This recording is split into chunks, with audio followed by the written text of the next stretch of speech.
And so we're very glad to have Eric Faber, who will be talking about simplicial Moore paths or polynomial. So you can start when you're ready, Eric. Thanks, John, and thank you for the invitation. Thanks for everyone who's joining this presentation. Great to be here. I'll be talking today about some result that I got while doing my joint work with Ben van den Berg at the University of Amsterdam, and we've been studying simplicial Moore paths and Moore paths in general for quite a while, and this result kind of came up somewhat at the beginning of our journey, and at first we didn't quite know what to do with it. It's a nice result. It's not very. It's actually quite complicated to do, but in the end, it turned out that there's some kind of a moral to the story, because we ended up actually really making great use of this result. So. And that how we did that and how we ended up using it is kind of an interesting thing to share. So that's what I wanted to do today. Right. So I'm basically just going to go through three things. First, I'm going to tell you about the simplicial Moore path functor M that we use in our work. I will not say too much about how we actually use it. I've given a previous talk on that that you can also find online. And then I'll present the main result of the talk, which is the fact that M is a polynomial functor. The proof I'm presenting is actually different from the proof that is in our paper. The proof I present now is the first proof we came up with. It's a little bit more abstract. And it's a nice way of reasoning. And then I will tell you how we actually ended up using this result as the third part of this talk. So let's start with this thing called the simplicial Moore path functor, for those who are not familiar with it. By the way, I have no way to keep track of time. Oh wait, okay, I have a clock here. That's good. Okay, so you have an hour. Right. Yeah. Okay. I was aiming for about roughly 45 minutes. So. Oh, great. So M is an endofunctor on the category of simplicial sets, and the intuition is that it associates to every simplicial set X a simplicial set of paths in X. But it's not the usual kind of paths you might expect, like maybe just maps from the interval or something. It's a different path, because a small segment of this path between two simplices, so running from one end simplex x0 to another end simplex x1, is something that looks like this. So we have two faces that share a degeneracy map that they are a section of, and then there's this bigger n+1 simplex sitting in X, and you walk from x0 to x1 by walking from one face to the other. And then the idea of simplicial Moore paths is to concatenate these things, and that's what we call a traversal. So an n-dimensional traversal is a finite sequence which you can just formalize as a function between sets. And you can think of this as a path that is a composition of these things that I had on the previous slide.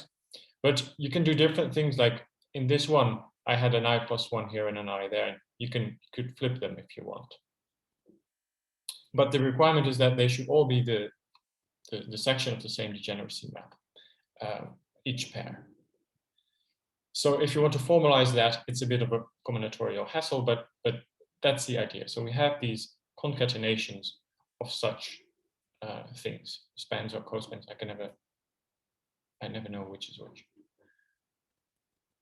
And then this path is actually also a diagram in the category of simplicial sets. So we often often in speaking confuse the two, but the co-limit of this thing we call theta hat, and that is the geometric realization of the traversal. So in this simple case, that is just this delta n plus 1, but when you concatenate these parts. By the way, are you able to see my mouse pointer? Yes, you can see it. Yeah, just that I'm not doing that. Yeah. And then, so there might be a co-limit somewhere here, which you can see as regard as the simplicial set that has really the shape of that path. And we call them Moore paths because they are kind of like Moore paths in paths in the topological sense, that they are paths with an associated length, which is part of the structure of the path.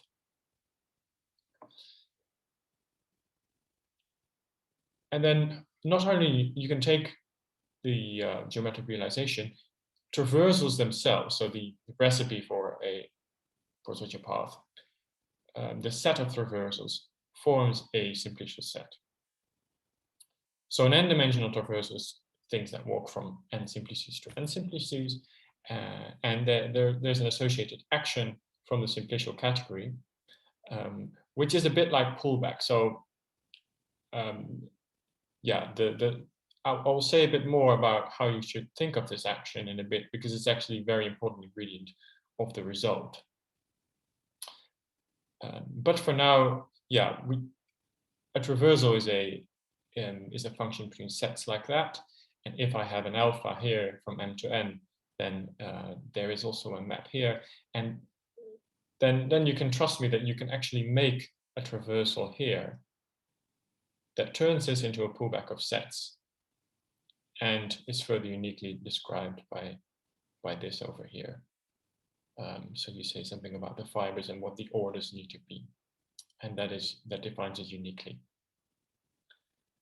So there's a simplicial set of traversals, and we call it T0. There might be a T1, and we'll get to that in a bit. So I know this simplicial, I know this concept of traversal from the paper by Van den Berg and Garner on topological identity types or something, and there they have there they prove that this simplicial action also induces a morphism between geometric realizations. So this theta alpha has a geometric realization, and there's a unique way to associate a map of simplicial sets between. And hence you can see geometric realization as a functor, where T is now the category of elements of the simplicial set of traversals, and you take the geometric realization mapping this action, which is a morphism in the category of elements, to this unique thing between the geometric realizations. And now the Moore path functor is defined as follows. I have a simplicial set X, and I take the home set of all the simplicial morphisms between a simplicial realization of a traversal in X. So all the paths in X. And because of this previous lemma, because simplicial action induces a morphism between geometric realizations, you know that this is a functor. And you take the collection of all of those different paths, where for n, theta is an n-dimensional, you only sum over the n-dimensional traversals, I should say. And the simplicial set, and so the action is induced by precomposition.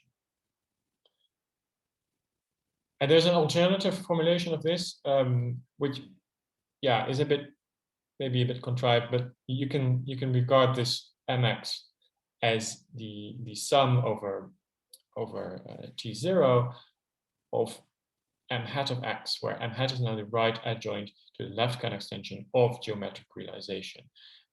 That is basically just a different way of saying that it is this home thing. And now I should say that this functor was studied before, actually.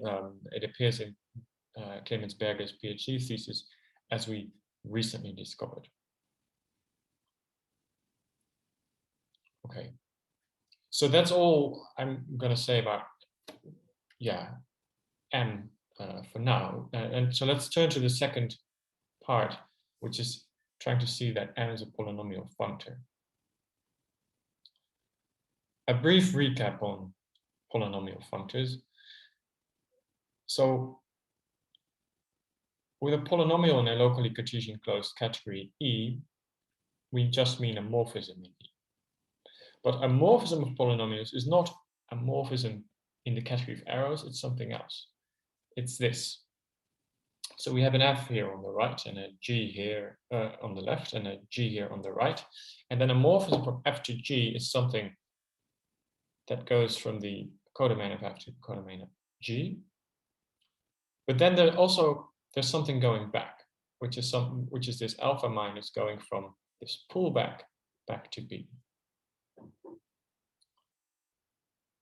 So just keep in mind this picture of what a morphism between polynomials looks like. And then a way to think about it is that a morphism from F to G is this underlying thing from A to C. But if we regard this morphism F from B to A as kind of being something fibered over A, so for an A and A, I have a fiber B over A, then this other alpha minus is kind of like a family of morphisms from the fiber over alpha plus of A to B of A. That's how it goes back. And if you think about it in this way, it's actually easy to see what composition, how you now should define composition for polynomials. Right, but yeah, currently we don't really know why we call them polynomials yet. That is because of this. So what people usually call polynomial functors are functors defined based on a morphism in E, on a polynomial. So we take a polynomial, F, which is just a morphism in E, and we can create an endofunctor from E to E by doing this. We first pull back along B, then we end up in this slice category, push forward along F, and then we take the sum and we end up in E again. And if you write that out in terms of sums and exponents, it kind of looks like a polynomial. And the result that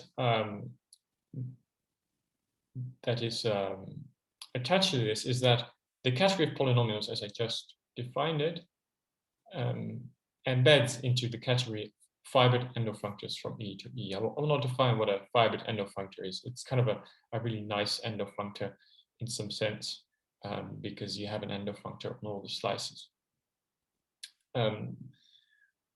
And then there's a nice notion of natural transformation between them. And this way of associating to a polynomial an endofunctor is full and faithful into the category of fibered endofunctors. This is something you can find in this paper, Categories of Containers by Abbott, Altenkirch, and Ghani.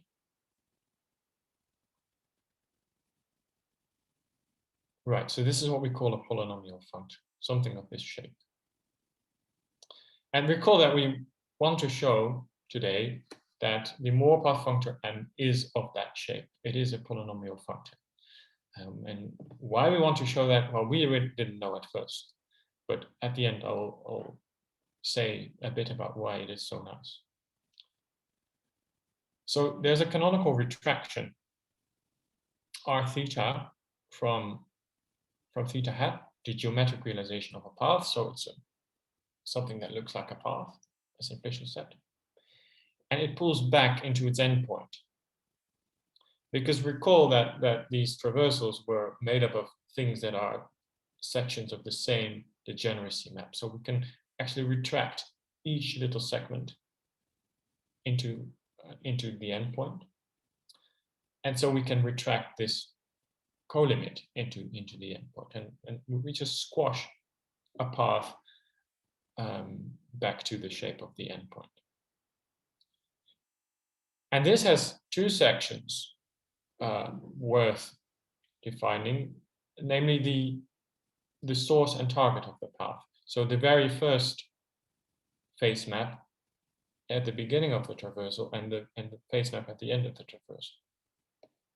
And these things are natural transformations. So this retraction is a natural transformation between the geometric realization functor, which was a functor from the category of elements of T0, the simplicial set of traversals, and the corresponding functor whose colimit is that simplicial set. So that is just so U is the forgetful functor which takes a traversal, forgets the fact that it's a traversal, just remembers the dimension, and then takes the unit dimension. If you take the colimit of that, you end up with the same set again. That is a basic fact about the category of elements. And so this retraction is a natural transformation between realization and this forgetful functor. And similarly, we have source and target as natural transformations. Okay. Right. And now there's something very special about these natural transformations, because they are Cartesian, which means that every naturality square is Cartesian, is a pullback. And in particular, we have to show this for R, and then it will follow for S and T easily.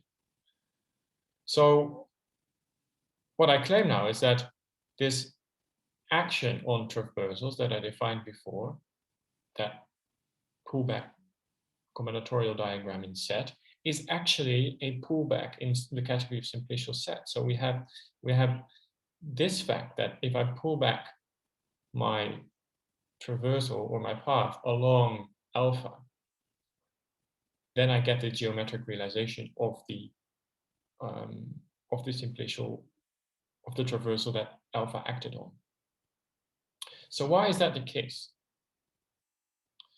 So if alpha is monomorphic, then this is really very easy, because it looks like this. You have something, this traversal sitting below, and there's an alpha there, and you can actually just do all the pullbacks, and then this is a pullback of the corresponding degeneracy map of this little segment. So you take all those pullbacks, and if alpha is monomorphic, then because all simplicial identities involving face maps are actually pullbacks. And then immediately you get this traversal sitting there on top, and that is actually how your action works. And actually that holds for many more alphas. Basically the one exception being the pullback of a degeneracy map Si along itself. That does not result in a nice diagram like that. Something different happens. And we find that in a lot of our work on simplicial sets, we keep running into this fact being the troublesome fact about simplicial sets. Because if I have an Si here, so this is a degeneracy map, and an Si here, I can pull it back in the category of simplicial sets, not in the simplex category.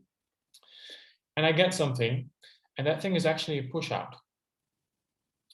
So there's this lemma where I say, okay, this pullback is actually the push out of the two face maps, di plus 1 and di plus 1, with those inclusions.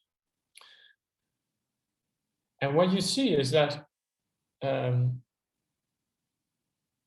that we're actually quite happy with this result, because this thing, this push out, is the geometric realization of a traversal. You can just think of the other two legs being here. So this is the target and this is the source. It needs to be drawn here. But then you have a length 2 path, and hence its colimit is this push out.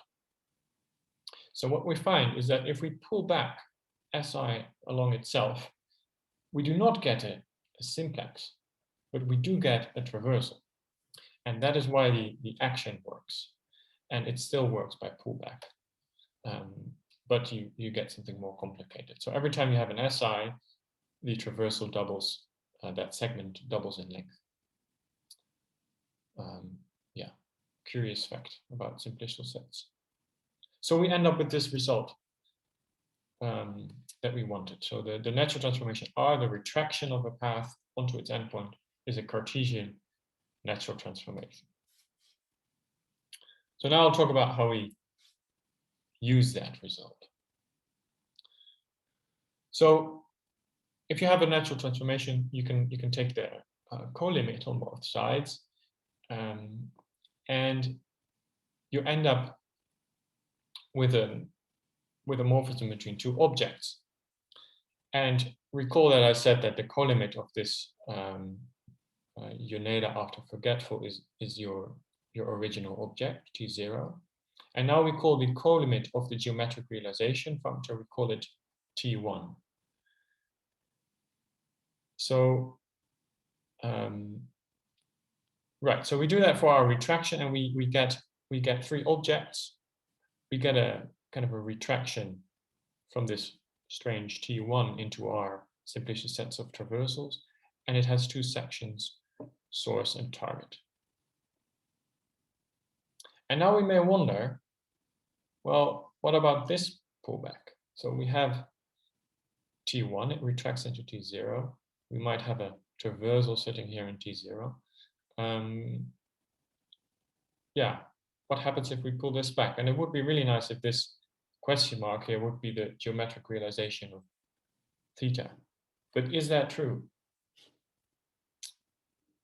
And that turns out to be surprisingly hard to prove, but it is true. So I'm going to give the abstract argument for why this is true. Are there any questions so far, by the way? Can I just continue? I think you can continue, but if anyone has a question, feel free to. Yeah, feel free to interrupt. So we're going to prove this using something called Van Kampen colimits. And now for C hat, the category free shifts on C, you should think simplicial set, so it's actually delta hat. And for D, you should think of that is the category of elements of our T0, so that's our category T. But the result is more general, so I switch variables. So suppose we have any such functor from some category D into a category free shift C. And it has a colimit, and we denote that by iota. So that's the natural transformation between G and the constant functor being the colimit. Now we call this colimit Van Kampen if the adjunction. Taking this colimit, recall that we did that for the retraction R, is a functor from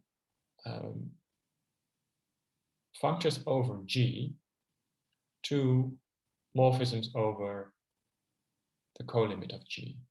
But we don't take all functors over G, we only take the Cartesian natural transformations with codomain G. That's what this thing on the left is. So that's how we're going to regard the colimit functor, as a functor from Cartesian natural transformations over G to the category of objects over colimit of G. Now that thing has a right adjoint, which is pullback along this colimiting co-column. And because you take the pullback, you will always end up with a Cartesian natural transformation. Yeah, that's why you need this restriction here. Okay. So if that adjunction is actually equivalence of categories, then we call the colimit of a Kampen colimit. That's the first definition. And now the lemma is the following, that a colimit is Van Kampen if and only if, whenever I have a commutative diagram like this. So here's a Cartesian natural transformation from F to G. This is the co-limiting cocone. This is the co-limit of F, and this is just any arrow. And we only assume that this thing commutes. And then the fact that it is a pullback is equivalent to the top arrow being the co-limiting cocone. That is what, so 1 and 2 are equivalent for this situation. That is what it means for iota to be a Van Kampen colimit. And this is quite an easy exercise to do, to see that this and the previous definition are the same.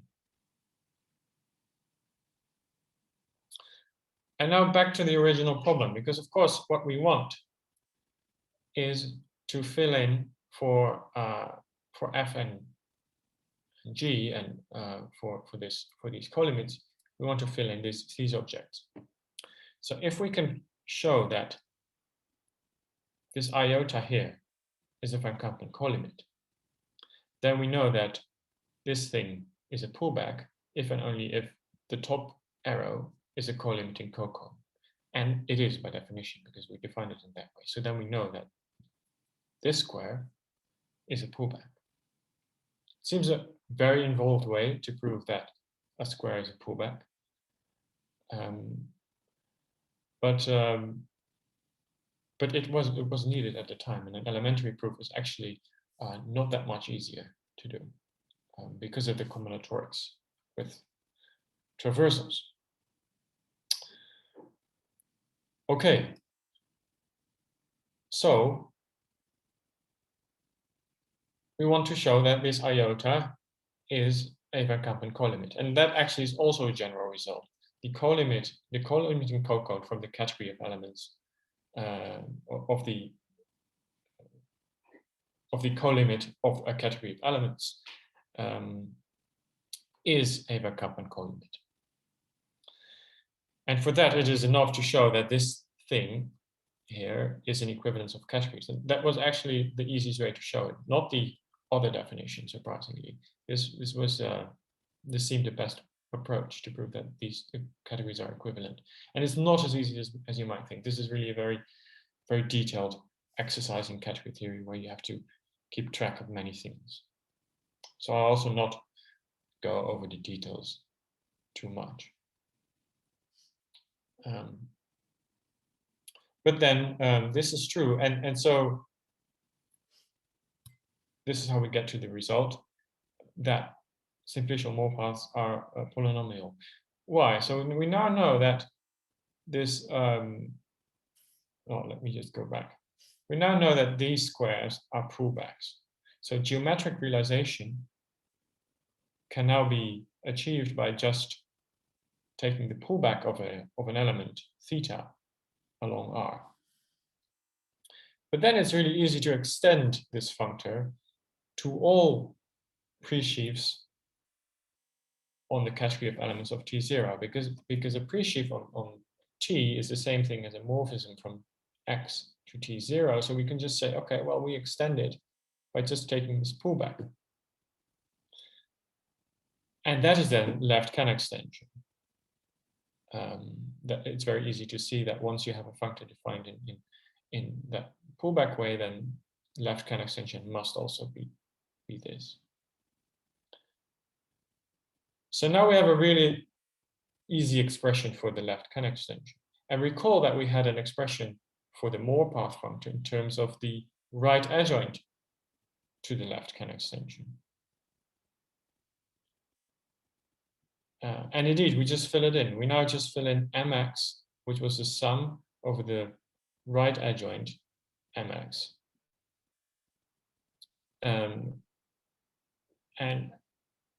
And that is now the right adjoint to this pullback functor, which turns out to be precisely this.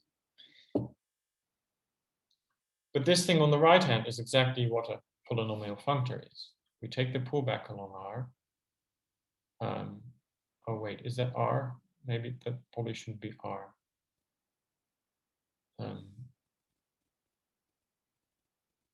That should be T1. But yeah. Anyway, the maths works if you do it well. So M is a polynomial functor. That is the conclusion of this huge exercise in category theory. Right. Okay, so a bit on why this is nice. And it seems I'm doing really quite well on time. So we have our M now, and we know it's a polynomial functor. We're not really sure what to do with that, but we want to do the following. Because in the paper with Benno, we are developing a theory of algebraic Greek factorization systems on categories equipped with Moore structure. And a Moore structure is an endofunctor M from E to E that associates to X something like Moore paths on X, but defined axiomatically. So we have composition of paths. This is a mu. We have source and target. There's something called a constant path. And M1 is the object of path lengths. Right, so there's an object of path lengths, which is why we call it Moore paths. And then we ask many more things. One of the things, and this is a slide from my previous talk, for instance, we want a connection on paths, which means that if I have a path P from X to Y, I want to be able to contract it to the constant path on its endpoint. And I want to actually do that contraction along a path that is of the same length as the path that I'm contracting. So that kind of looks like this.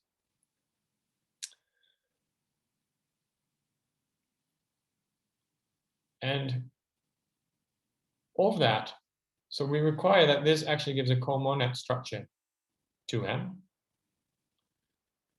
But we require many more axioms.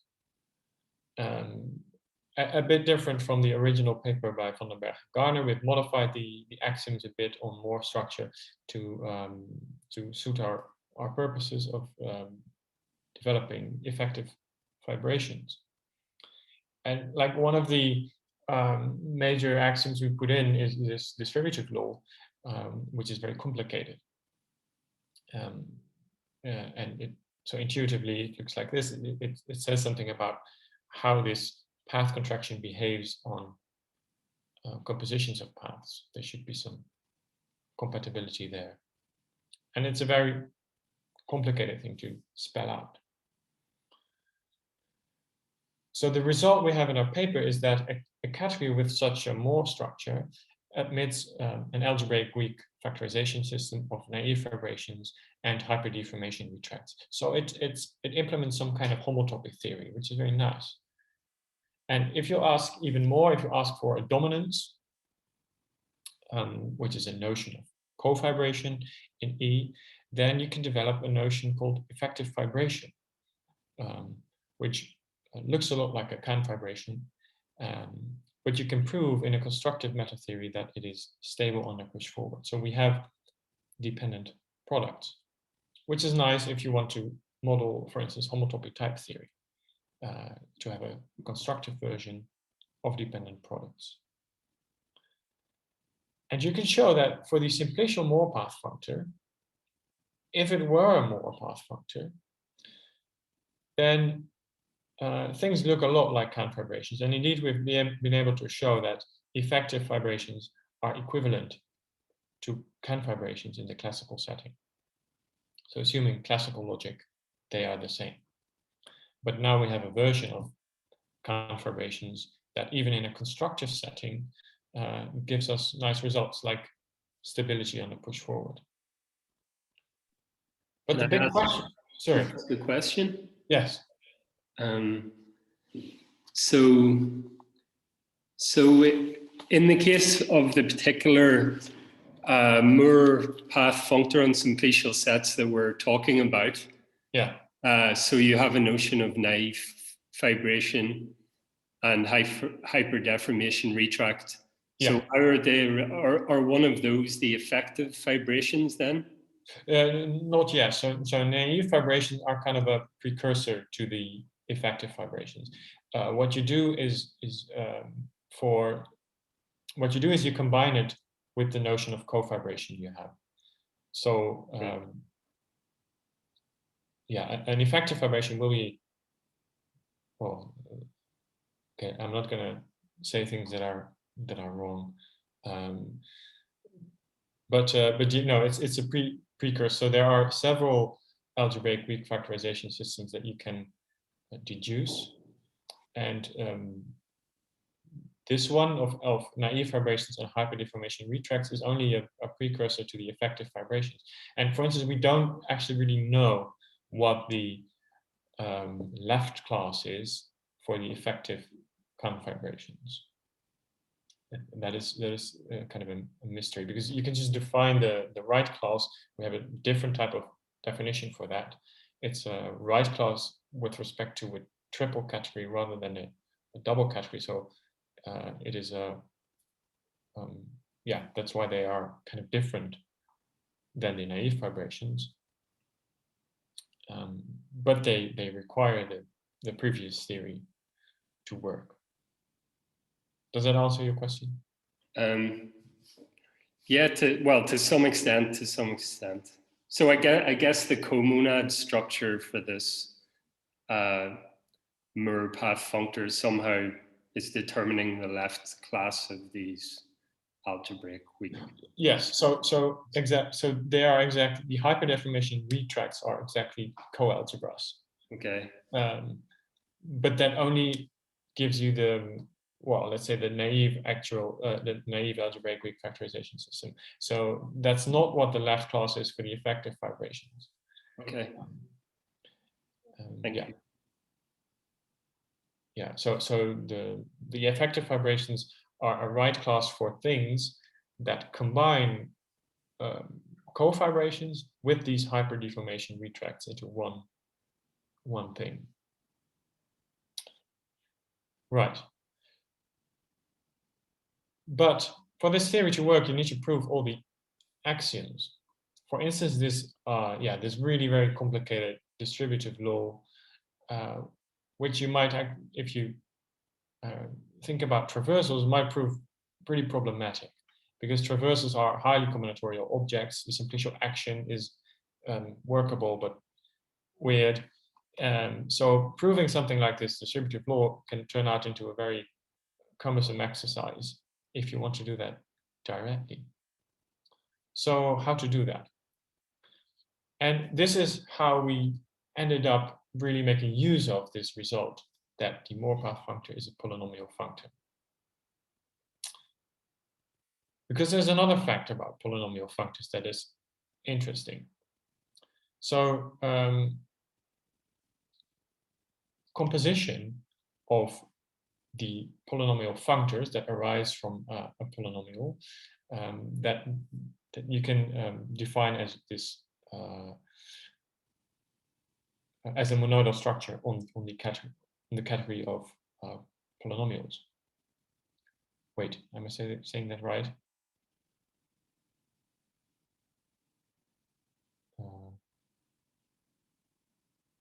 Yes.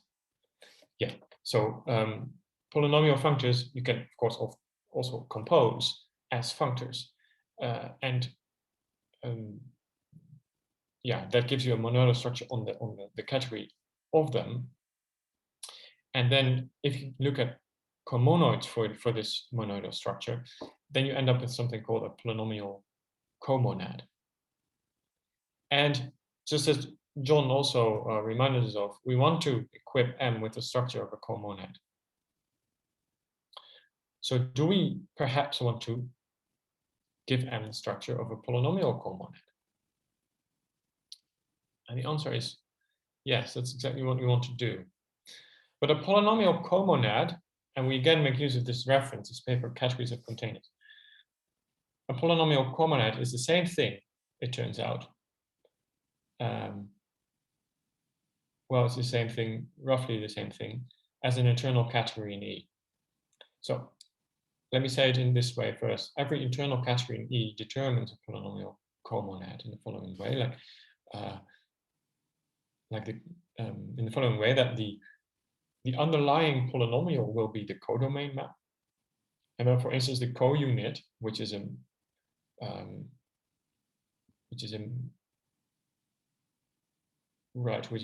map from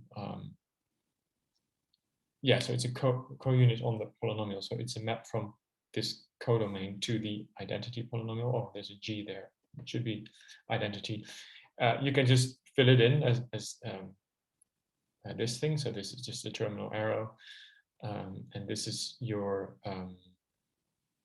identity arrow. That comes from the internal category. And similarly, I'm not going to spell it out completely, there's a co-multiplication induced by the internal category structure. So a co-multiplication on the polynomial, which gives you a co-multiplication on the polynomial functor. And actually, this also works conversely. Every polynomial comonad is induced by an internal category. So working with polynomial comonads is the same thing as working with internal categories. And the realization is, they call this the breakfast realization because apparently this happened when Benno and Richard Garner had breakfast on some conference back in the time when there were still real meetings and conferences with breakfast. That Richard Garner actually told us what this mysterious T1 is, this object. And before, when we had the result on the polynomial functor, we kind of liked the result, but we didn't bother too much with figuring out what this T1 was. It was a serious colimit as far as we were concerned. But what it actually is, it is simply the simplicial set of traversals equipped with a position along the path. So it is, so we have a traversal and we just point to one of its simplices. And then the map R, the retraction, is just a forgetful map, which just forgets the point. But there is also a domain map, which doesn't forget the point, but it takes the tail of the traversal from that position. So we have a traversal, we have a point in between, and then we just take the tail, which is also a traversal, but shorter. And together they make up this structure makes up an internal poset. And the polynomial comonad M that we would like to define is precisely the polynomial comonad that corresponds to this internal poset in the way I have described before. So if you want to check the axioms for Moore structure, for instance, this very complicated distributive law, it is much easier to work with the poset of traversals, because now you don't really have to worry about the combinatorics anymore, because it's just a simple poset. And co-algebras for these things are precisely internal presheaves on T0, so they also make for a very easy treatment. And this is the key way how we have used this complicated result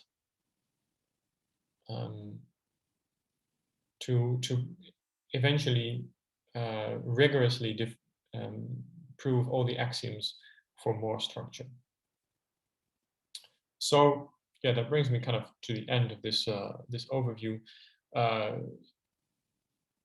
Just to summarize what I've told you today, and you can read it in all its details, including all the bits I didn't cover, how to develop effective Kant vibrations and stuff.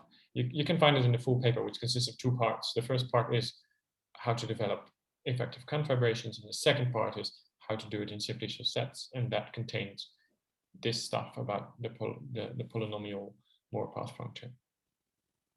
So to summarize, we know that the simplicial Moore path functor M is very useful. It gives us a constructive approach to confibrations. But this object is very combinatorial and very difficult to work with, but by representing it as a polynomial functor, yeah, we can give it a much simpler description and yeah, a very convincing proof that it is actually a Moore path functor, so that we can work with confibrations in that way. I hope that gives you an overview, and that was all I had to say for today. Thanks. Okay. Thanks very much. So we usually have a sort of silent round of applause for our speaker. Sure. Yeah, so thanks for that. If anyone has any questions, you can unmute yourself and go ahead and ask. I'm no longer mute. Is that okay, folks? Yeah. Hey, Eric. Hey, Benno. So I haven't been keeping up, with this aspect of simplicial sets. I'm just kind of very old-fashioned from the 70s, focusing on the geometry and topology. So I wanted to ask you, like, the most obvious thing, that it's contractible, that, the set of space of Moore paths is contractible, and it's a topological model for the space of paths, and that if you take the fiber above the base point, then it's actually a model for the loop space. And if you take the homotopy groups, you get the usual shift, of homotopy groups. Or is it just a coincidence of terminology in some sense that you have here? I know that this is a silly question, but to me, it's like the most natural one to ask. For me, it's unfortunately not the most natural one to answer. I don't know if the terminology just coincides here. I'm not on top of the homotopy you're mentioning here. Okay. Maybe Benno knows the answer. Well, the one thing I do know is that so in a sense, M of X is a pretty good model for just like the path space on X, in the sense that so it determines the notion of homotopy, so like M homotopy. Mm-hmm. And if you only look at the COM complexes, then this notion of M homotopy coincides with the usual notion of homotopy given by the interval. So that sense is the correct notion. But I think one strange thing is that I think M of 1 is not a contractible space. So that is a bit odd. Okay. Let me sort of summarize my understanding of your words, is that you are in the business of building an axiomatic homotopy theory from certain input, and the input to you is, I don't know, simplicial objects in a good category or something like that. Equipped with an endofunctor that kind of mimics the path space endofunctor, and then from this you distill a notion of homotopy, and you're able to build something that sort of approximates, some notion of homotopy theory. But your business wasn't in building a good or another geometric model for the existing notion of path space of a simplicial set, of which there are at least two.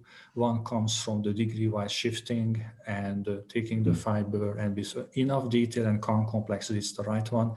And the other is taking the free group at each level, picking quotienting out a little bit, keeping it with space maps a little bit, and that turns out to be another model of the topological loop space. And finally, there's a somewhat axiomatic approach to this, which says that there is like an infinitude of simplicial models of this topological loop space, but they are all characterized by the existence of what are called twisting cochains. It's like an additional data that actually tells you, if you have this discrete model of a path, this is how you shrink it. And this again can be encoded in purely simplicial language, not talking about monads and such. It's a kind of a combinatorial recipe for what it means to shrink a simplicial path. And if the recipe is consistent enough, you can build a path fibration, contractible total space, and the loop space is the fiber. And then the loop space is subject to the long homotopy exact sequence, which tells you that it is the geometer's understanding of what the loop space is you know, in terms of little doodles and everything. I was sort of hoping at some point that I would see little doodles, you know, because I love those, just because I have this kind of approach to simplicial sets, like, you know, your notion of a Moore space, or sorry, this sequence of simplices, you know, connecting two end simplices, and how you realize it and how it coincides in some sense up to homotopy with the geometric notion of. Is that also part of your thinking, or am I just completely off in the wrong direction? I think it's very, very complementary to what we are doing. Yeah, as Benno said, as a path, as a geometrical object, this path space we're using is not very nice. So I think we're on complementary tracks here. But you've given a very nice, I think, way to look at it. Oh, it's not mine. You mean? I mean, this thing is from the 70s, right? You know, Dan Kahn and Peter May's textbook and everything. You brought it here, so that's good. I think Martin wanted to make a remark, or can I? No, maybe just if I could just add one thing, is that, I mean, so we only basically recently discovered that Clemens Berger had already defined this M in speech thesis, as Eric also mentioned. And he was really much more concerned with these questions that you're bringing up. And actually, I think for his purposes, he also discusses a modification of M where I think what we call M equals I hat, and then he has a modification of it which he calls I, and that is a bit different because there he takes it's basically a quotient of our M, where basically if you move along a degenerate n+1 simplex, then this is just taken as the same thing as just being constant at a particular n simplex. I don't know if you, and that apparently is a much better model for the path space. So that actually has the properties that probably that you're hoping for. But yeah, so it's something which was not on our radar initially, and also the consensus that you had were not really the ones that we had. But maybe actually we should look into this because there might be some potential. I'm not sure, but maybe just saying that this is one of the families of topological models, or maybe it's not. Like, this is a yes/no question. I'm not saying that either answer is uninteresting or interesting, but it's a question: is it compatible with the topological view, or is it its own being? This was my question, really. And so, from your responses, it seems to be that it is its own thing, introduced for another combinatorial reason of playing games with simplices, as opposed to being one of the family of topological models. Thanks. Yeah, initially, yes.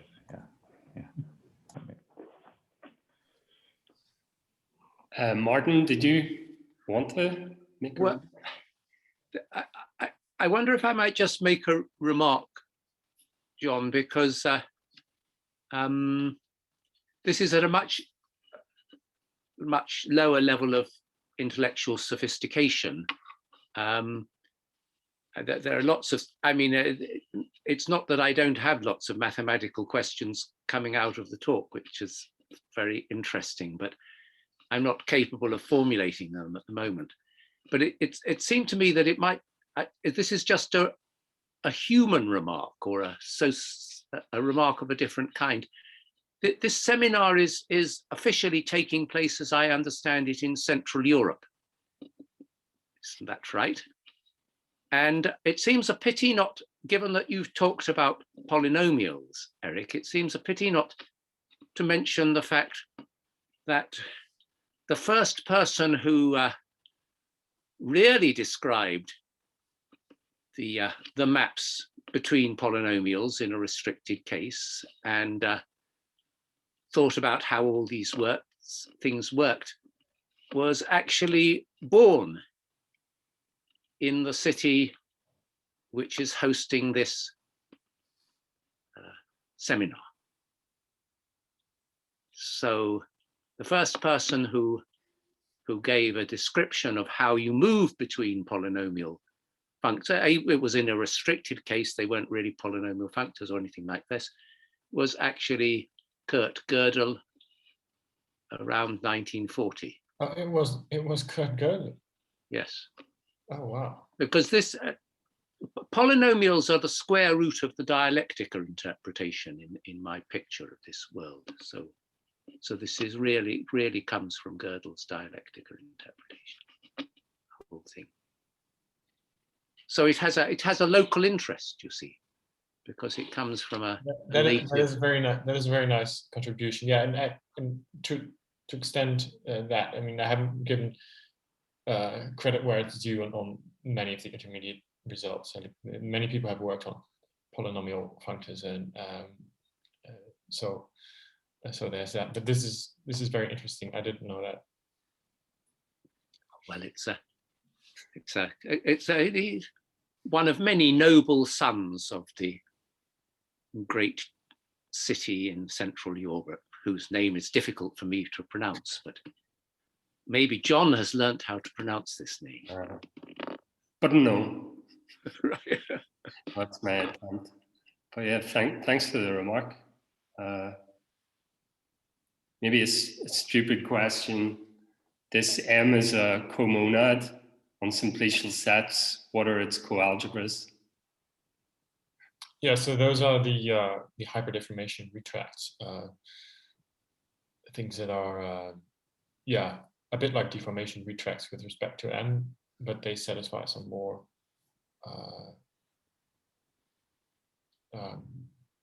more stringent conditions. And so in the case of simplicial sets, right, how can we look at them? Yeah, just think of a think of a space that you can retract, you can collapse onto some face, onto some subface of it. That's how I think of it. It's a good question, actually, to maybe give this some more intuition. I guess because it's a comonad on simplicial sets, not the RO category of simplicial sets. So is that right? Yes. Yes. So the comonad, an algebra should be a simplicial set with structure, not a morphism. So I think there's a non-trivial theorem here which says that if you look at the coalgebras for the comonad of the algebraic factorization system, so these are just maps with a certain property, then you can look at the codomain of that map. That will actually be a coalgebra for M as a comonad on the category of simplicial sets, and that is actually part of an equivalence of categories. Yes, I was taking a leap here. Yeah, the morphism I'm talking about as a hyperdeformation retract is something you extract, indeed, from the coalgebra structure. I see. Okay.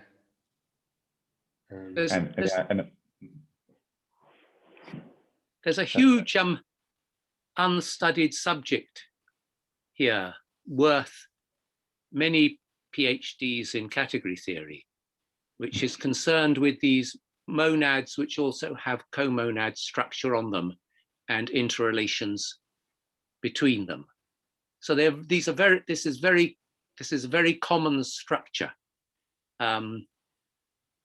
I've no idea to what extent the one that's relevant here is like other ones that naturally crop up all over the place. But there's a lot of stuff like this. The way Eric talked, it looked as if this simplicial Moore path functor was a very special thing in having all these properties, and it may be very special in exactly the properties it's got, but in the general properties, these things are very common indeed. And then it's always a good question: what are the monad? What's the algebras? What are the coalgebras, and so on and so on. And actually, use can be made of it in a number of simple cases. So. Out of curiosity, Martin, do you have another sort of example in mind when you Well, said the simplest example of something like this, John, is if you think about the idea of non-empty strings. Mm-hmm.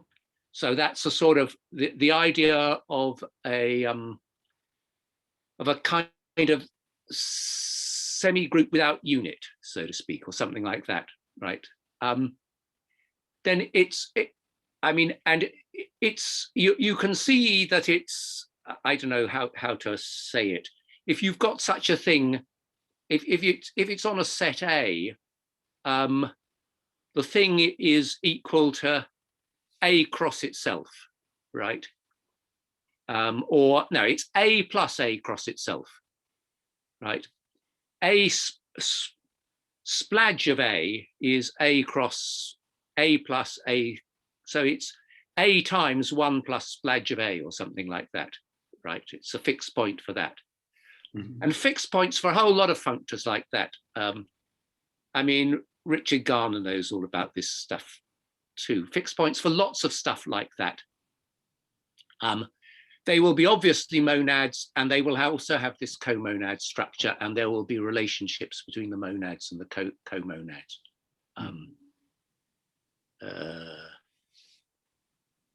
And it would be for somebody who really just likes kind of doing this sort of stuff. I mean,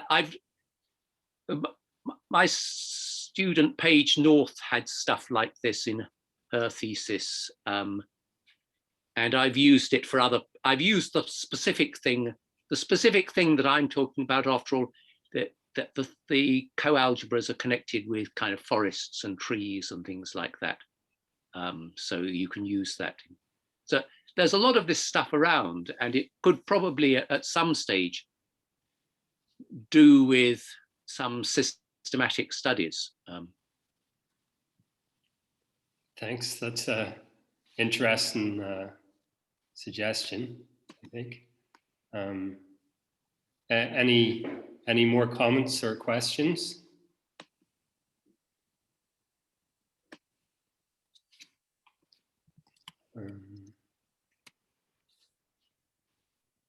Yes, Martin, did you want? I was just responding to the statement that it was done by that other people have played with this stuff, mm-hmm. Which is true. Okay. Yes, sorry. Ivan pointed out in the comments that right. Absolutely right. Ustalu and others have. Absolutely right. Okay. Well, so if there are no further questions, then let's thank Eric again. So. Thanks, everyone. Shall I close the? Yeah, you can stop sharing. And so that's it for today. And then so next week we have Carl Shumiwo, who will be talking about his recent paper with Nicola Gambino, Christian Sadler, and maybe Simon Henri. I can't remember who the authors are exactly. Okay, so that looks interesting. So we can stop recording, and thanks for coming.